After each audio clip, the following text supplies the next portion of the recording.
What if Bo Bichette being unsigned isn't a problem, but a brilliant championship strategy proven by 3 massive contracts signed just months ago? While everyone panics about the waiting game, the smartest players in baseball just turned short-term gambles into generational wealth. Hello, Jays Nation. Welcome to Jays Quick News, your go-to spot for the latest Toronto Blue Jays updates. Today we're revealing why Bo Bichette's free agency situation isn't just smart. It's backed by recent success stories worth $500 million combined. ESPN insider Jeff Passan just dropped the blueprint, and understanding it changes everything about how we view this market. But before we dive in, make sure to hit that subscribe button and turn on notifications so you never miss our championship-focused Blue Jays coverage. Let's start with the facts everyone's talking about. Bo Bichette just delivered his best season at age 27, slashing .301, .357, .483 with 18 homers and 94 RBIs. He launched a 3-run bomb off Shohei Ohtani in World Series Game 7. He's expressed willingness to play second base, expanding his market. And right now, he's unsigned alongside Kyle Tucker, Alex Bregman, and Cody Bellinger. When ESPN's Jeff Passan was asked directly about Bo's situation, his response revealed the entire market dynamic. Same as what's going on with Kyle Tucker and Alex Bregman and Cody Bellinger. What they believe they're worth has not been matched by teams. Then Passan dropped the key insight. It's reasonable to think at least one will slip between the cracks and go for a shorter-term, opt-out heavy deal we've seen work for Pete Alonso, Matt Chapman, and for pitchers, Blake Snell. If that sort of deal would work for anyone, it might be Bichette. And here's what makes this fascinating. That strategy Passan mentioned?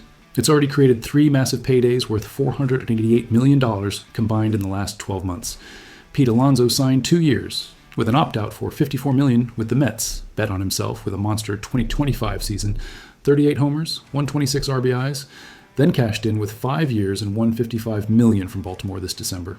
Matt Chapman took 3 years with opt-outs from San Francisco, produced a Gold Glove season, then locked in 6 years and $151 million before the 2024 season even ended. Blake Snell signed 2 years with an opt-out, dominated the second half despite early struggles, then landed 5 years and $182 million with the Dodgers. That's not theory. That's proven championship strategy turning into generational wealth. Now, let's talk about what this means for the Blue Jays' championship architecture. Toronto just made massive moves. 7 years and $210 million for Dylan Cease. 3 years and $30 million for KBO MVP Cody Ponce. They've assembled a rotation with Cease, Kevin Gausman, Shane Bieber, Trey Yesevich, and Jose Barrios that rivals any staff in baseball. That's elite pitching built for October. But championship teams don't just pitch, they score runs. And here's where Bichette's situation becomes incredibly strategic for Toronto. If Bo signs a shorter deal with opt-outs, say 3 years with outs after each season, the Blue Jays get multiple wins. First, they bring back their homegrown World Series hero who has chemistry with Vladimir Guerrero Jr. and knows how to perform under pressure. Second, they maintain financial flexibility with Springer, Gausman, and Bieber all coming off the books after 2026. Third, if Bichette produces like he just did, both sides win. He gets another bite at free agency at 28 or 29. And Toronto either extends him or has flexibility to reload. This isn't settling. This is smart team building that balances win-now urgency with long-term sustainability. The Blue Jays just proved they're 2 wins from a championship. Having Bichette in the lineup for another title run while preserving options, that's championship thinking. Here's what separates Bichette from every other unsigned star. Age. At 27, he's significantly younger than the recent success stories. Alonso was 30 when he took his prove-it deal. Chapman was 31. Snell was 31. Bichette doing this at 27? That changes everything.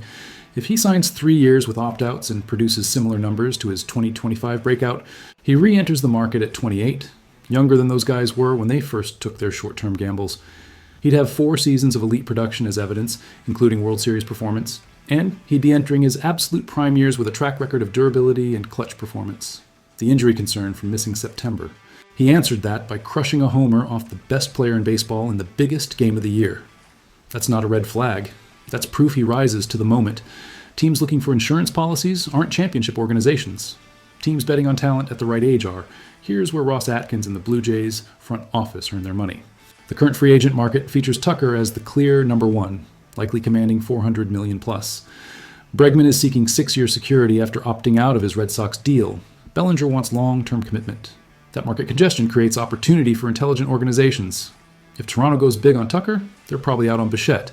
But if they recognize that Bichette at 27 on a strategic short-term deal gives them everything they need, lineup protection for Guerrero, proven October performer, positional flexibility, and financial sustainability, They can build sustained excellence rather than one massive gamble.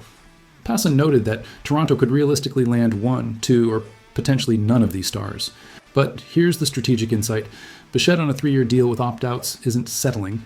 Compared to Tucker on 10 years and $400 million, it's smart allocation of resources that keeps championship windows open longer while addressing immediate needs. The Blue Jays have leverage too. Bichette has expressed strong desire to stay in Toronto, to chase a title with Vladdy, to finish what they started in Game 7. That emotional component, combined with strategic contract structure, creates a win-win scenario that other teams can't replicate. Ross Atkins said, "We will be in his market." That's not panic, that's calculated championship building.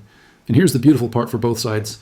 If Bichette signs 3 years with opt-outs at high AAV, say $30 million per year, he makes $90 million over 3 years.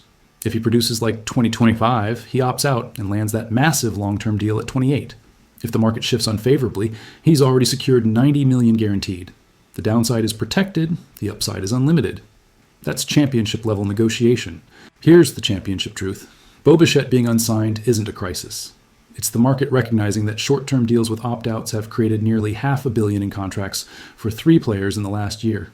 It's Bichette's camp understanding he holds all the cards at 27. It's Toronto having the chance to bring back their World Series hero on terms that enable sustained excellence. The patience pays off when you understand the blueprint. Alonso turned $54 million into $155. Chapman turned $54 million into $151. Snell turned $62 million into $182.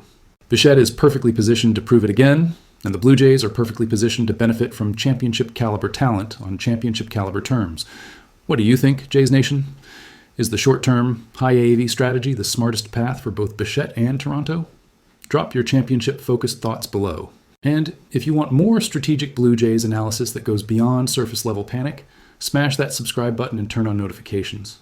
This is how you build dynasties. Not panic moves, strategic brilliance.